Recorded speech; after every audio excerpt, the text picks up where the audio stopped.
Assalamualaikum warahmatullahi wabarakatuh. Kembali lagi di pembelajaran IPA di materi kedua tentang klasifikasi makhluk hidup. Di materi ini ada 3 sesi, jadi ada 3 pertemuan ya. Ada ciri-ciri, klasifikasi, dan pengenalan mikroskop.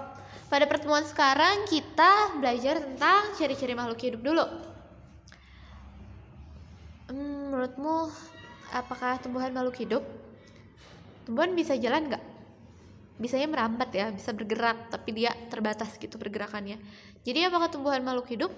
Tentu tumbuhan makhluk hidup. Dia bisa bertumbuh, bisa ukurannya bisa membesar, dan juga dia bisa mati. Kalau hewan makhluk hidup jelas ya. Tapi pertanyaannya sekarang, apakah telur itu makhluk hidup? Telur ayam itu makhluk hidup? Menurutmu gimana? Telur ayam yang biasa sering kalian ceplok atau dadar makhluk hidup bukan? Dia ternyata makhluk hidup, tapi di mana makhluk hidupnya? Kan kalau misalnya kalian ceplok telur, tuh kan gini ya bentuknya, cuk. Nah ini misalnya yang kuningnya nih, yang merahnya.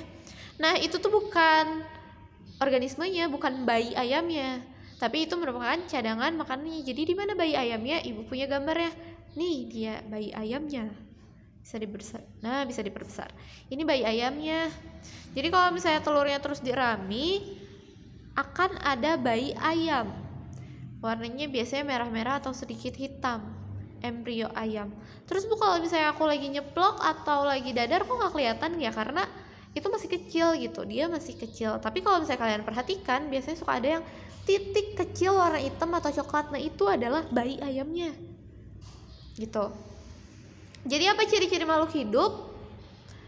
Pertama, dia membutuhkan nutrisi. Kita balik lagi ke slide sebelumnya, jelas ya. Bayi ayam aja yang kecil ini dia membutuhkan nutrisi. Mana nutrisinya? Nutrisinya adalah ini kuning telur ini. Kuning telur itu nutrisi paling ampuh juga sih maksudnya. Nutrisi buat embrio ini gitu. Jadi nanti embrio ini kan kayak ada urat-uratnya gitu ya, yang warna merah. Nah nanti si urat-uratnya, kapilernya itu tuh menyerap nutrisi dari si kuning telurnya, terus disampaikan ke embrio ini yang kecil gitu. Terus dia pasti tumbuh dan berkembang, jelas dong, nggak mungkin kan bayi terus dia bernapas. Dan yang terakhir, berkembang biak, jadi bisa menghasilkan keturunan. Nah sebenarnya materinya cukup sekian, tapi ibu punya video, tunggu ya. Videonya adalah, mohon ditunggu. Nah ini video tentang time lapse pertumbuhan pada sebuah biji. Jadi kalau misalnya kalian makan biji kacang hijau atau biji kacang merah, itu tuh bayi, sebenarnya itu tuh embrio. Jadi kan kalau misalnya kalian menebar biji akan jadi hasil kan, akan menghasilkan suatu tanaman gitu, akan tumbuh. Kenapa bisa tumbuh? Karena ya biji itu sebenarnya embrio. Jadi biji itu sebenarnya bayinya tanaman. Kita lihat ya videonya.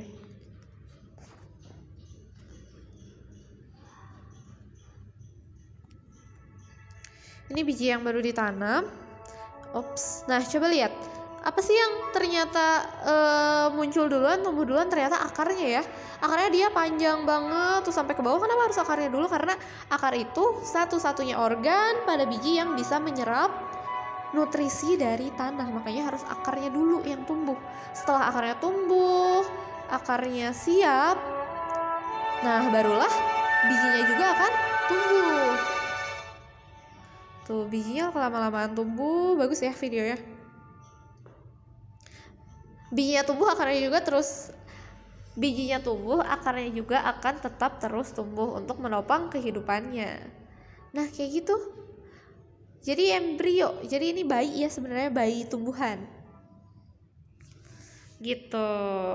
Terus sampai ini terus sih, sampai dia besar tuh, akarnya semakin lama semakin besar ya. Jadi pertumbuhan itu, makhluk hidup itu sebuah anugerah yang sangat wow gitu dari yang di atas. Karena manusia bisakah seperti ini? Tentu tidak ya. Seperti itu. Cukup sekian pertemuan kali ini. Terima kasih. Wassalamualaikum warahmatullahi wabarakatuh.